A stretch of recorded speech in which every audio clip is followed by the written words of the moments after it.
CPIഎമ്മിന്റെ നേതൃത്വത്തിൽ ധർണ നടത്തി. പെട്രോളിയം ഉൽപ്പന്നങ്ങളുടെ വിലവർധനവിൽ പ്രതിഷേധിച്ച് CPIഎം കരുനാഗപ്പള്ളി ഏരിയ കമ്മിറ്റിയാണ് പ്രതിഷേധം സംഘടിപ്പിച്ചത്. ഇന്ധന വിലവർധനവിൽ പ്രതിഷേധിച്ചാണ് CPIഎമ്മിന്റെ നേതൃത്വത്തിൽ കരുനാഗപ്പള്ളിയിൽ ജനകീയ പ്രതിഷേധം സംഘടിപ്പിച്ചത്. കരുനാഗപ്പള്ളി ഏരിയ കമ്മിറ്റിയുടെ നേതൃത്വത്തിൽ കരുനാഗപ്പള്ളി മാർക്കറ്റിലായിരുന്നു പ്രതിഷേധം നടത്തിയത്. CPIഎം സംസ്ഥാന കമ്മിറ്റി അംഗം MH ഷാരിയർ ഉദ്ഘാടനം ചെയ്തു. അത് നമ്മളെ ഇന്ത്യയിലെ ഓരോ സാധാരണക്കാരനും ഒന്നിനു പുറകെ ഒന്നായി അനുഭവിച്ചു കൊണ്ടേയിരിക്കുകയാണ്. കാർഷിക മേഖലയിലെ പ്രശ്നം അങ്ങനെയല്ലേ? കർഷകർ മിനിമം സപ്പോർട്ട് പ്രൈസ്, മിനിമം കൂലി വേണം, മിനിമം സപ്പോർട്ട് പ്രൈസ്, മിനിമം താങ്ങുവില വേണം.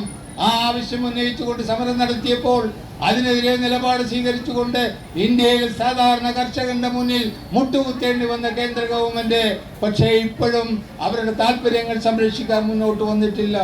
അവരുടെ താല്പര്യം കോർപ്പറേറ്റുകൾ വളർത്തുന്ന താല്പര്യമാണ്. കോർപ്പറേറ്റുകൾ വലിയ ലാഭം ഉണ്ടാക്കി.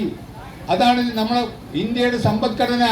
ഇവർ 5ാം സ്ഥാനത്തേക്ക് നമ്മൾ വന്നു എന്ന് പറയുമ്പം ഇന്ത്യയിലെ ഏറ്റവും സമ്പന്നനായിട്ടുള്ള ശതകോടീശ്വരന്മാർ അതിസമ്പന്നന്മാരായി മാറി. പെട്രോളിയത്തിൽ വില വർധനവിനെതിരെ ഡൽഹിയിലെ രാജവീതികളിലൂടെ സമരം ചെയ്തത് നമ്മളെല്ലാം കണ്ടതാണ്. ആ ആളുകൾ അധികാരത്തിൽ വന്നപ്പോൾ ഏറ്റവും രൂക്ഷമായ വിലക്കയറ്റത്തിന് കാരണമാകുകയാണ്. അന്താരാഷ്ട്ര മാർക്കറ്റിൽ ക്രൂഡ് ഓയിലിന് വില കൂടുന്നു. അന്താരാഷ്ട്ര മാർക്കറ്റിൽ ക്രൂഡ് ഓയിലിന് വില കൂടുമ്പോൾ ഇന്ത്യയിൽ സാങ്കേതികമായ വില കൂടാം. പക്ഷെ അന്താരാഷ്ട്ര മാർക്കറ്റിൽ ക്രൂഡ് ഓയിലിന് വില കുറയുമ്പോൾ ഇന്ത്യയിൽ വില കുറയുന്നില്ല. ബാരലിന് 40 രൂപയുള്ളപ്പോൾ ഇവിടെ വില വർദ്ധിപ്പിക്കുകയാണ്. 60 രൂപയുള്ളപ്പോൾ വില വർദ്ധിപ്പിക്കുകയാണ്. 100 രൂപയുള്ളപ്പോൾ വില വർദ്ധിപ്പിക്കുകയാണ്. തോന്നുന്നത് പോലെ വില വർദ്ധിപ്പിക്കുന്ന സമീപനം സ്വീകരിക്കുകയാണ്. PK ബാലചന്ദ്രൻ അധ്യക്ഷത വഹിച്ചു.